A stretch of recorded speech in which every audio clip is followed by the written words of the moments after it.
In today's video lesson, we will learn how to use can and could perfectly in a sentence. We use can to show ability. আমরা ability বোঝানোর জন্য can কি use করে থাকি। যেমন ধরো I can swim, আমি swim করতে পারি। I can dance, আমি ড্যান্স করতে পারি। এবং past ability বোঝানোর জন্য আমরা can এর past form could K use করে থাকি। যেমন ধরো I could dance in my childhood, আমি আমার ছোটবেলাতে ড্যান্স করতে পারতাম। I could swim. তো এই ধরনের জিনিস আমরা কিন্তু ইউজ করে থাকি। তো আজকের ভিডিওতে ডিটেলসে আমরা জানবো ক্যান এবং কুডের কত রকমের ব্যবহার রয়েছে, একদম ফুল প্রুফড। সো ভিডিওটা শেষ পর্যন্ত দেখতে হবে ক্যান এবং কুডের সম্পূর্ণ ব্যবহার জানার জন্য। তো দেখে নাও ক্যানের মোটামুটি তিনটে ব্যবহার রয়েছে যেগুলো আমরা করে থাকি। প্রথমত যেটা আমি বললাম সেটা হচ্ছে অ্যাবিলিটি, অর্থাৎ কোনো কিছু করবার দক্ষতা যেটা আমাদের রয়েছে, যেমন dance, play, etcetera etcetera. So ability বোঝানোর জন্য কিন্তু আমরা ক্যানকে ইউজ করে থাকি। সেকেন্ডলি, পারমিশন দেওয়ার জন্য, অর্থাৎ যখন কাউকে পারমিশন দিই বা পারমিশন নিই সেই ক্ষেত্রে আমরা ক্যানকে ইউজ করে থাকি। বলে রাখা ভালো, এটা হচ্ছে informal way of taking permission or giving permission. আমি সে বিষয়ে আসছি। এবং থার্ড হচ্ছে রিকোয়েস্ট বা অফার, অর্থাৎ রিকোয়েস্ট করার জন্য, অফার করার জন্য বা নেওয়ার জন্য আমরা কিন্তু ক্যানকে ইউজ করে থাকি, যদিও এটাও কিন্তু ইনফর্মাল। ফর্মাল ইনফর্মাল একটা ব্যাপার রয়েছে। তো ক্যানের এই তিনটে ব্যবহার ডিটেলসে জানবো। প্রথম দেখে নিই অ্যাবিলিটি কিভাবে আমরা বোঝাই। যেমন এই কাজটা আমি করতে পারি, I can do the work. তুমি এরকম বলতে পারো যে আমি কাজটা করতে পারি না, অর্থাৎ কোনো কাজ করবার অ্যাবিলিটি তোমার নেই, সেই ক্ষেত্রে তুমি ক্যান নট ইউজ করতে পারো। ক্যান দিয়ে অ্যাবিলিটি, ক্যান নট দিয়ে অ্যাবিলিটি নেই, এরকম বোঝানো যায়। So I cannot do the work বা I can do the work. এরপরে আই ক্যান ড্যান্স, সেই similarly I cannot dance. I can swim বা he can swim, you can swim, etcetera etcetera. খেয়াল রাখার বিষয় হচ্ছে ক্যান এবং কুড এরা কিন্তু মডাল, সুতরাং এরপরে যে ভার্ব আসবে, মেন ভার্ব, সেটা অবশ্যই প্রেজেন্ট ফর্মে হবে। দ্যাটস ওয়াই আমি কিন্তু সুইম করেছি, সুইমস হবে না। ওকে, সো ক্যান এর পরে অবভিয়াসলি সুইম হবে, সুইমস বা সুইমড এই ধরনের কিছু হয় না। So he can swim. এরপরে দেখবো পারমিশন নেওয়া বা দেওয়ার জন্য। যখন কারো পারমিশন নিই আমি, যেমন আমি কি তোমার মোবাইল ফোনটা নিতে পারি, স্যার আমি কি আসতে পারি, এই ক্ষেত্রে যেরকম পারমিশন আমরা নিই, আমরা ইনফর্মাল ওয়েতে কিন্তু ক্যানকে ইউজ করে থাকি। আবারও বলছি, ইনফর্মাল ওয়ে। ইনফর্মাল কিরকম?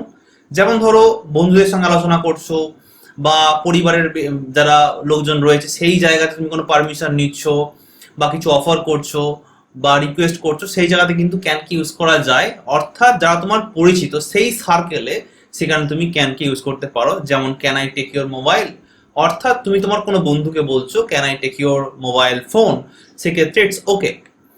তুমি আমার মোবাইলটি নিতে পারো, অর্থাৎ আমি আমার বন্ধুকে দিচ্ছি, so you can take my mobile, এরকম বলা যেতে পারে। আমি কি তোমার পেনটি নিতে পারি, ক্যান আই বড়ো ইউর পেন, আমি কি তোমার পেনটা নিতে পারি। এখানতে তুমি বড়োর জায়গায় লেন্ড বসাতে পারো। এরপর আমরা দেখে নেব রিকোয়েস্ট বা অফার করার জন্য। যখন কোনো কিছু রিকোয়েস্ট করি কাউকে বা কিছু অফার করি যে আর একটু জল নেবেন আপনি, তো এই ধরনের যখন কিছু রিকোয়েস্ট করি বা অফার করি কাউকে, সেই ক্ষেত্রে আমরা ক্যান কি ইউজ করতে পারি। এক্ষেত্রেও জিনিসটা কিন্তু ইনফর্মাল। ফর্মালটা আমি বলবো, তো ইনফর্মালটা দেখে নাও আগে, যে তুমি কি আলোটি বন্ধ করে দেবে। এর মধ্যে কিন্তু কোনো রিকোয়েস্ট নেই, যদিও এটা রিকোয়েস্ট, কিন্তু এই রিকোয়েস্টের যে টোনটা বা লেভেলটা এটা কিন্তু খুব কম। অর্থাৎ তুমি যাকে রিকোয়েস্ট করছো সে তোমার খুব পরিচিত এবং তুমি তাকে বলছো যে can you switch off the light, তো তুমি কি আমার হয়ে আলোটা বন্ধ করে দেবে। এখানে কিন্তু প্লিজ বা প্লিজ ব্যাপারটা নেই, খেয়াল করার বিষয়। আমি কি কিছু টাকা পেতে পারি তোমার বন্ধুর কাছ থেকে বা তুমি তোমার মায়ের কাছ থেকে চাইছো, so can I have some money. তো এটা ইনফর্মাল, পরিচিত ব্যক্তিদের সঙ্গে এটা বলা যেতে পারে। আমি কি রাজের সাথে কথা বলতে পারি, ক্যান আই স্পিক টু রাজ। আমি কি তোমাকে সাহায্য করতে পারি, ক্যান আই হেল্প ইউ। এখানে কিন্তু অপরিচিত ব্যক্তি হলে ক্যান না বসিয়ে কুড বসানো অনেক বেশি better. So could I help you, can I help you থেকে অনেক বেটার। সো আমি কি তোমার ব্যাগটা নিতে পারি, can I take you bag. আচ্ছা, এবারে দেখে নেব কুড। তাহলে ক্যানের তিনটে ব্যবহার দেখলাম, এবারে আমরা দেখে নেব যে কুড আমরা কোথায় কোথায় ব্যবহার করি। ফার্স্ট তো বলেই দিলাম যে ক্যান এর ফার্স্ট ফর্ম সেটা হচ্ছে কুড, সুতরাং পাস্ট অ্যাবিলিটি, তোমার কোনো পাস্ট অ্যাবিলিটি ছিল, যেমন ধরো ছোটবেলায় আমি খুব ভালো সাঁতার কাটতাম, আমি খুব ভালো ভারতনাট্যম নাচ করতাম, এটা আমার অ্যাবিলিটি, কিন্তু এখন করি না, দ্যাটস ওয়াই এটা পাস্ট অ্যাবিলিটি, আমি অতীতে করতাম। সেই পাস্ট অ্যাবিলিটি বোঝানোর জন্য আমরা কুডকে ইউজ করে থাকি, এক নম্বর। দু নম্বর হচ্ছে পসিবিলিটি। পসিবিলিটি মানে কি? সম্ভাবনা, অর্থাৎ কোনো কিছুর সম্ভাবনা যখন রয়েছে, যেমন তুমি বললে যে আজকের মিটিংয়ে রাজের আসার সম্ভাবনা রয়েছে, ওকে, তার পরীক্ষায় ভালো রেজাল্ট করার সম্ভাবনা রয়েছে, কালকে বৃষ্টি হওয়ার সম্ভাবনা রয়েছে, যখন পসিবিলিটি বা সম্ভাবনা বোঝায় সেই ক্ষেত্রে কিন্তু আমরা কুডকে ইউজ করে থাকি।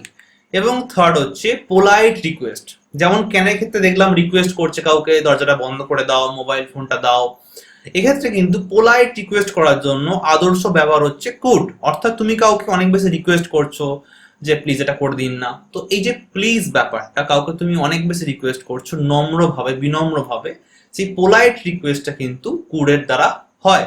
এছাড়া অফার হতে পারে, কাউকে তুমি অফার করছো কিছু, পারমিশন দিচ্ছ কাউকে, কাউকে কোনো সাজেশন দিচ্ছ, ধরো তোমার কোনো স্টুডেন্টকে তুমি সাজেশন দিচ্ছ, তো তুমি কুড হিসাবে বলতে পারো বা কেন বলতে পারো, ঠিক আছে? ক্যান বললে তার মধ্যে একটু রুডনেস থাকে এবং কুড বললে তার মধ্যে পোলাইটনেস থাকে। এক্সাম্পলে যাব তাহলে ভালো বুঝতে পারবে। প্রথম নিয়ম হচ্ছে পাস্ট অ্যাবিলিটি, যেমন আমি যখন ছোট ছিলাম তখন এই কাজটি করতে পারতাম, ধরো কোনো কাজ তুমি করতে পারতে, সেই কাজটা এখন তুমি আর পারো না। যেমন ছোটবেলায় আমি খুব ভালো দৌড়াতাম, কিন্তু বয়স বাড়ার সাথে সাথে আমার সেই অ্যাবিলিটিটা আস্তে আস্তে চলে যাচ্ছে। So I could do this work when I was young. Could do this work মানে এখন কিন্তু সেটা আর পারি না, পাস্ট অ্যাবিলিটি। সে তার ছোটবেলায় সাঁতার কাটতে পারতো, he could swim in his childhood. এরপরের নিয়মটা দেখবো, সেটা হচ্ছে পসিবিলিটি, সম্ভাবনা। কিরকম? যেমন রাজের পার্টিতে আসতে দেরি হবে, ওকে, রাজ আসবে বাট দেরি হবে, so Raj could be late in the party. এটা কিন্তু তোমরা খেয়াল রাখবে, কুড মানেই অলওয়েজ পাস্ট টেন্স না। অনেকের মধ্যেই ধারণা রয়েছে যে ক্যান এর পাস্ট ফর্ম কুড, সুতরাং পাস্ট টেন্স হলেই আমরা কুডকে ইউজ করতে পারি, সুতরাং প্রেজেন্ট বা ফিউচার ইউজ করা যায় না, একদমই ভুল। প্রেজেন্টেও আমরা কুডকে ইউজ করতে পারি। এক্সাম্পল দেখো, Raj could be late in the party, Raj এখনো পার্টিতে আসেনি, আমরা প্রেজেন্টে বলছি যে রাজের মনে হয় আজকে পার্টিতে আসতে দেরি হবে। সো পসিবিলিটি আছে, আসবার আছে, পসিবিলিটি রয়েছে, এবং দেরি হবার পসিবিলিটিও রয়েছে। সো যখন সম্ভাবনা বা পসিবিলিটি বোঝাবে সেই ক্ষেত্রে কিন্তু আমরা কুডকে ইউজ করতে পারি। অবভিয়াসলি এটা প্রেজেন্ট টেন্স। পরেরটা দেখো, পাস্ট টেন্স। যদি ভালোভাবে পড়াশোনা করতে, তুমি যদি ভালোভাবে পড়াশোনা করতে তাহলে তুমি পাস করতে পারতে বা ভালো রেজাল্ট করতে পারতে, তার মানে যাকে বলা হচ্ছে সে ভালো রেজাল্ট করেনি, অর্থাৎ এনাফ পড়াশোনা করেনি। দ্যাটস ওয়াই অতীতের কোনো ঘটনা যখন তুমি বলছো হতে পারতো, তাহলে কিন্তু সেখানে পসিবিলিটি আসছে, অর্থাৎ সে যদি পড়াশোনা করতো তাহলে ভালো রেজাল্ট করতে পারতো, সে করেনি তাই পারেনি, একটা সম্ভাবনা ছিল। সুতরাং পসিবিলিটি যখন অতীতে হবে সেই ক্ষেত্রে আমরা কুডকে ইউজ করতে পারি। যেমন ইউ কুড হ্যাভ পাস্ট, তুমি পাস করতে পারতে, ইফ ইউ স্টাডি হার্ড, যদি তুমি ভালোভাবে পড়াশোনা করতে, এটা অবশ্যই অতীত। এরপর একটা ফিউচার দেখে নেব। যেমন এরকম তুমি বলতে পারো, তুমি যদি পড়াশোনা করো, মানে মন দিয়ে পড়াশোনা করো, ভালো করে খাটো, তাহলে কিন্তু তুমি ভালো নম্বর পেতে পারো বা তুমি ভালোভাবে পাস করতে পারো। অর্থাৎ তুমি পাস করবে যদি এই কাজটা করো, সম্ভাবনা রয়েছে, হ্যাঁ কি না? তো যখন সম্ভাবনা রয়েছে, ফিউচারেও কিন্তু আমরা কুডকে ইউজ করতে পারি। এমন ধারণা একদমই ভুল যে কুডকে আমরা পাস্ট টেন্সে ইউজ করব, যেখানে ইচ্ছে ইউজ করতে পারি, যেখানে সম্ভাবনা রয়েছে। So if you study hard, যদি তুমি ঠিকঠাক ভাবে পড়াশোনা করো, you could score good marks. ঠিক আছে? ভার্বের প্রেজেন্ট ফর্ম রয়েছে, খেয়াল রাখবে, যখনই ক্যান কুড এরা ফিউচার ইনডেফিনাইটে ব্যবহার হবে, সেটা কিন্তু অবশ্যই ভার্বের মেন ফর্ম বা রুট ফর্ম প্রেজেন্ট ফর্মকে ইউজ করব। এবং আরেকটা এক্সাম্পল, এটা সত্যি হতে পারে, এটা সত্যি হতে পারে মানে কি, এর পসিবিলিটি রয়েছে, এটা সত্যি হতেও পারে নাও পারে, কিন্তু আমি বলছি যে সম্ভাবনা রয়েছে। So it could be true, তুমি বলতে পারো যে ইট ক্যান বি ট্রু, আমি কেন ইউজ করব না, বলতেই পারো, it can be true use করতে পারো, বাট সেটা অনেক বেশি ইনফর্মাল হবে, ইট কুড বি ট্রু অনেক বেশি ফর্মাল হবে। নেক্সট, এর পরের যে নিয়মটা আছে সেটা হচ্ছে পোলাইট রিকোয়েস্ট, অফার, পারমিশন এবং সাজেশন। বলে রাখা ভালো, ক্যানের ক্ষেত্রেও ঠিক একই নিয়ম রয়েছে, কিন্তু ক্যান হচ্ছে ইনফর্মাল, কুড হচ্ছে ফর্মাল। সুতরাং যা কিছু আমরা দেখবো ফর্মাল, ধরো কোনো অফিসে, কলেজে, কোনো মিটিং এ তুমি কিছু অফার করছো কাউকে, রিকোয়েস্ট করছো কাউকে, তোমাকে পোলাইটলি বলতে হবে, তাই না? সো পোলাইটলি মানে নম্রভাবে, ভদ্রভাবে। আমরা কিভাবে বলবো? তুমি কি আলোটা নিভিয়ে দেবে? অর্থাৎ যাকে বলছি তাকে বলার টোনটা এইরকম যে তুমি কি আমার হয়ে প্লিজ নিভিয়ে দেবে। সো যখন এরকম বলছি আমরা আমরা ইংরেজিতে কি বলবো? Could you switch off the light please? তুমি কি একটু কাগজটি এগিয়ে দিতে পারবে? তুমি কি একটু পেপারটা এগিয়ে দিতে পারবে? এই ধরনের রিকোয়েস্ট কাউকে করছি। So could you pass me the paper please? তুমি ক্যান ইউজ করতে পারো, কিন্তু যদি ক্যান ইউজ করো, যে শুনবে সে ভাববে তুমি রুডলি বলছো বা অতটা পোলাইটলি বলছো না। আমি কি একটু পানীয় পেতে পারি? Could I have some drink?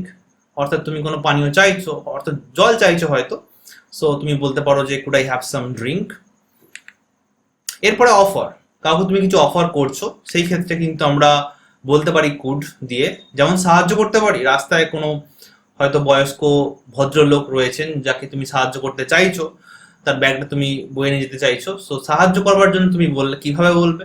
Could I help you? Can I help you অনেক বেশি রুড। সো আমি কি তোমার জন্য কোনো পানীয় আনতে পারি? Could I get you something to drink? এরপরে পারমিশন দেখে নেবো। পারমিশন মানে অনুমতি, এটা আমরা সকলেই জানি। তো আমি কি তোমার পেনটি নিতে পারি? কারোর থেকে তুমি পেন চাইছো বা মোবাইল চাইছো, 10 টাকা ধার চাইছো, so could I take your pen? Request করছো এবং তুমি খুব পোলাইটলি বলছো যে আমি কি নিতে পারি? Could I take your pen? এবং সে অবশ্যই বলবে যে হ্যাঁ নিতে পারো অবশ্যই, যত রিকোয়েস্ট করলে তো না কেউ বলবে না। সো আমি কি আর একটু জল পেতে পারি? Could I get more water? তুমি আমার ছাতাটা নিতে পারো, অর্থাৎ যাকে বলা হয়েছে সে বলছে ঠিক আছে ঠিক আছে নিতে পারো। So you could take my umbrella, অর্থাৎ অ্যান্সার দেওয়ার জন্য এবং জিজ্ঞাসা করার জন্য দুই ক্ষেত্রে কিন্তু আমরা কুডকে ইউজ করতে পারি। যখন তুমি খুব ভদ্রভাবে, নম্রভাবে কথা বলতে চাইছো, আদারওয়াইজ তুমি যদি চাও রুডলি বলতে, সেই ক্ষেত্রে কিন্তু ক্যানকে ইউজ করবে। অর্থাৎ লেখার সময় খেয়াল রাখতে হবে তুমি কিভাবে লিখতে চাইছো বা কিভাবে বলতে চাইছো, সেই হিসাবে ক্যান এবং কুডকে ইউজ করবে। আশা করি বুঝাতে পেরেছি। এরপরে সাজেশন, তুমি এই খাবারটি খেতে পারো, অর্থাৎ তোমাকে সাজেশন দিচ্ছে কোনো বন্ধু যে এই খাবারটি খুব ভালো, তুই এই খাবারটা খেতে পারিস। এরকম বলছে না তোর খাওয়া উচিত। যখন বলবে তোমার খাওয়া উচিত তখন কিন্তু সে তোমাকে জোর দিচ্ছে, তখন মাস্ট ইউজ করতে হবে তোমাকে। কিন্তু এখানে কি বলছে? তুই খেতে পারিস, মানে ভালো খাবার। সো কেউ কিছু সাজেস্ট করছে, বা এই সিনেমাটা দেখতে পারিস, এই জায়গাটা ঘুরতে গিয়ে দেখতে পারিস। তো কখন কাউকে সাজেশন করলে আমরা অবশ্যই কুড ইউজ করব, you could try this test. ঠিক আছে? যদি তুমি ক্যান ইউজ করো সেন্টেন্সটা ভুল হবে না, কিন্তু রাইটিং একদমই লেখা যাবে না। বলার ক্ষেত্রে বলতে পারি, অবশ্যই বন্ধুদের সাথে। কোনো অফিসিয়াল জায়গাতে যদি ইউজ করি তাহলে ইউ কুড ইউজ করতে হবে, কুড। তুমি তাকে সাহায্যের জন্য বলতে পারো, তোমার কোনো সাহায্যের প্রয়োজন, টাকার প্রয়োজন বা কোনো হেল্পের প্রয়োজন, সেক্ষেত্রে তুমি তাকে সাহায্যের জন্য বলতে পারো, you could ask him for help. আচ্ছা, একটা কুইক রিক্যাপ দেখে নিই যে আজকে আমরা কি শিখলাম। আজকে ভিডিও লেসনে শিখলাম ক্যান এর ব্যবহার তিনটে রূপে আমরা দেখেছি। একটা হচ্ছে অ্যাবিলিটি বোঝানোর জন্য, সেকেন্ডলি পারমিশন দেওয়া বা নেওয়ার জন্য, এবং থার্ড রিকোয়েস্ট বা অফার করার জন্য। এবং কুড এর ব্যবহার দেখেছি, এখানেও তিনটে নিয়ম রয়েছে, যেমন পাস্ট অ্যাবিলিটি, পসিবিলিটি বা সম্ভাবনা, এবং পোলাইট রিকোয়েস্ট, অর্থাৎ পোলাইটলি যখন কাউকে সাজেস্ট করি, কিছু অফার করি, পারমিশন নিই বা দিই এবং রিকোয়েস্ট করি, এই ক্ষেত্রে আমরা কুডকে ইউজ করে থাকি। তো এতক্ষণ তোমরা ভিডিওটা দেখলে, একটা এক্সারসাইজ দিচ্ছি তোমাদেরকে, তাহলে তোমরা ভালোভাবে বুঝতে পারবে যে কতটা তোমরা শিখতে পেরেছো। সো এখানে 5টা কোয়েশ্চেন রয়েছে। এই 5টা কোয়েশ্চেনের অ্যান্সার কি হবে তোমরা কিছুক্ষণ সময় নিয়ে এর উত্তরগুলো কমেন্ট বক্সে আমাকে দাও, এবং এর অ্যান্সার অবশ্যই আমি দিয়ে দেবো তোমাদেরকে। তার আগে বলে রাখি, যদি ভিডিওটা ভালো লেগে থাকে অবশ্যই শেয়ার করে দিও। কোনো কোয়ারিজ থাকলে বা ডাউট থাকলে অবশ্যই কমেন্ট বক্সে আমাকে জানিও। যদি সাবস্ক্রাইব না করো, সাবস্ক্রাইবটা অবশ্যই করে নিও। So now here is the answer.